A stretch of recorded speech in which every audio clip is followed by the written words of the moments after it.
วางศิลาฤกษ์โครงการก่อสร้างศูนย์บัญชาการกระทรวงป้องกันความสงบสปป.ลาวได้รับทุนช่วยเหลือจากสส.เวียดนาม Time to share D+ ผลิตภัณฑ์ปกป้องตับจากเครื่องดื่มแอลกอฮอล์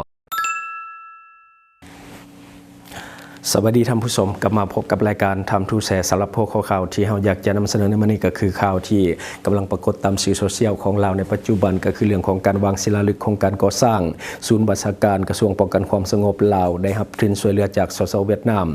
สงในของข่าวได้มาจากแฟนเพจหนังสือพิมพ์ลาวพัฒนา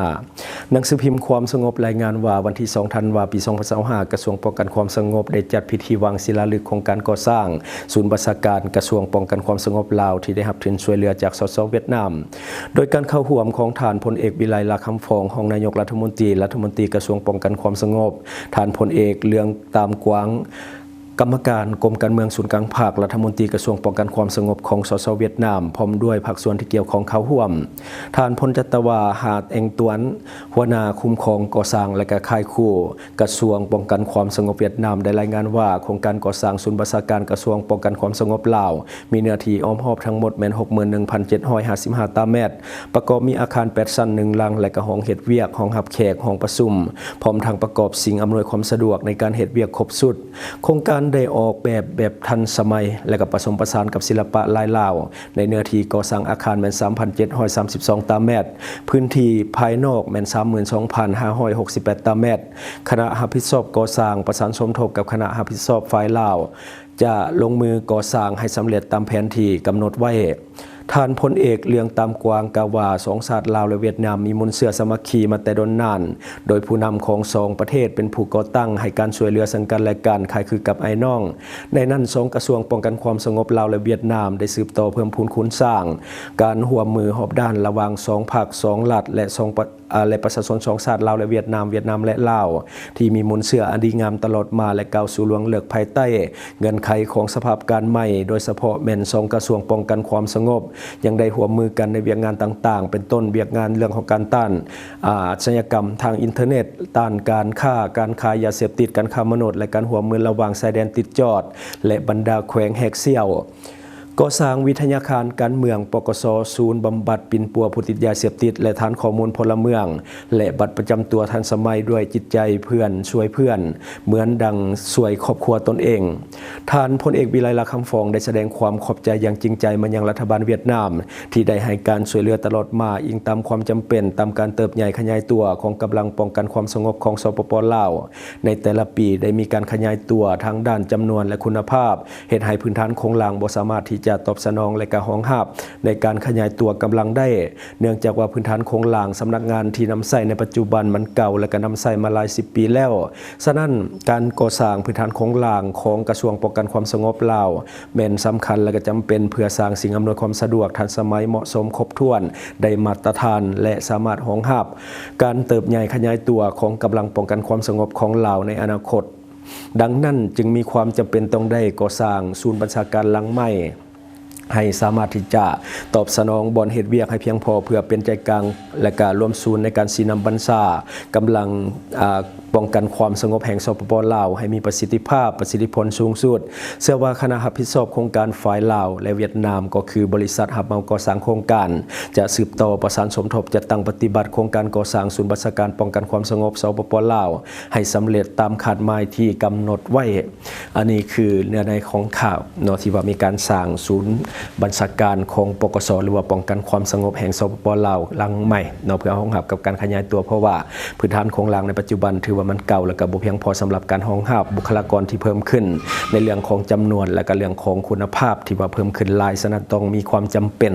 ในเรื่องของการสร้างเรื่องของพื้นฐานโครงหลังก็คือห้องละห้องการขึ้นมาใหม่เป็นศูนย์บัญชาการเพื่อการเฮ็ดเวียกที่มีประสิทธิภาพและประสิทธิผลหลายขึ้นในการบริการ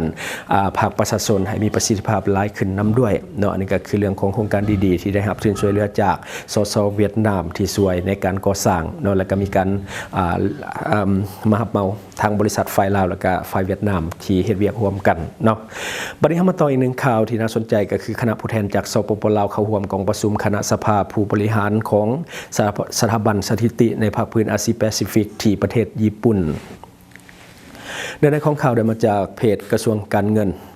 ในระหว่างวันที่1ครับวันที่4ธันวาคมปี2025คณะผู้แทนจากสปป.ลาวนำโดยท่านนางเพชรสมรหัวหน้าศูนย์สถิติแห่งชาติกระทรวงการเงินพร้อมด้วยคณะได้เข้าร่วมกองประชุมคณ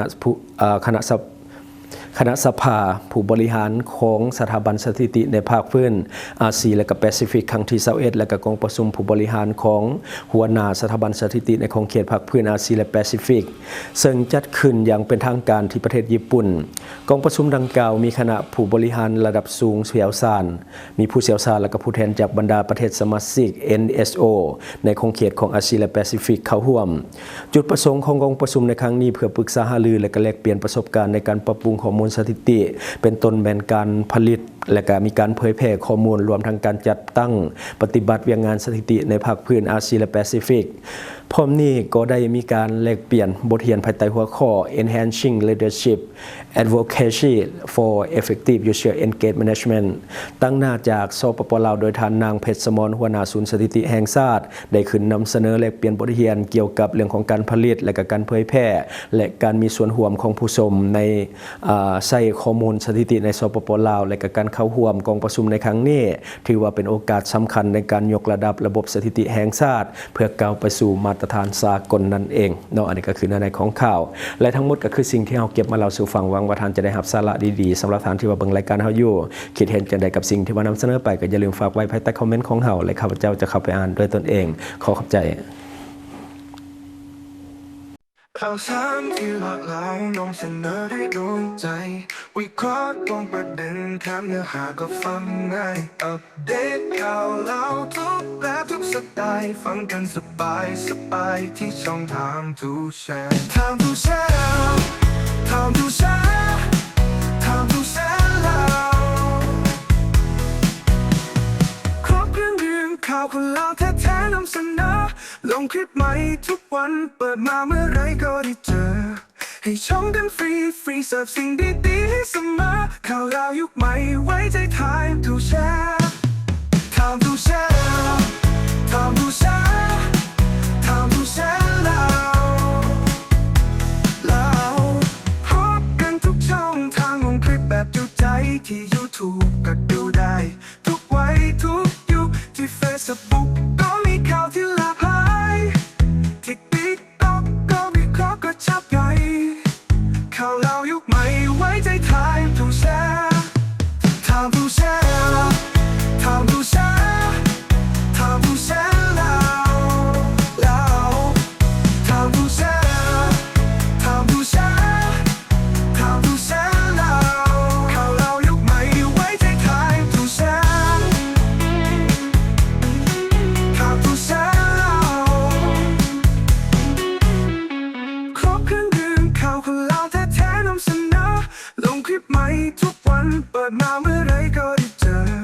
ให้ชมกันฟรีเสิร์ฟสิ่งดีๆให้เสมอข่าวเรายุคใหม่ไว้ใจ Time to share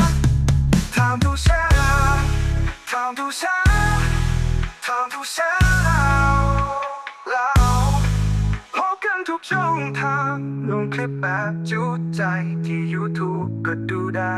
ทุกวัยทุกยุคที่ Facebook ก็มีข่าวที่หลากหลายที่ TikTok ก็วิเคราะห์ก็ชับใหญ่ข่าวเรายุคใหม่ไว้ใจ Time to share Time to share Time to share Time to share แล้ว Time to share Time to share Time to share แล้วข่าวเรายุคใหม่ไว้ใจ Time to share Time to share แล้ว ช่องทางที่คุณสามารถรับชมข่าวสารจาก Time to Share Studio Fanpage Time to Share Laos YouTube Time to Share TikTok Time to Share Laos Facebook สิงห์ดาราสายลินอยู่เมืองลาวใช้แต่เงินกีบลาวและส่งเสริมผลิตภัณฑ์ภายในเพื่อลดผ่อนการนำเข้าสินค้าและแก้ปัญหาเงินตรา Subscribe for more video.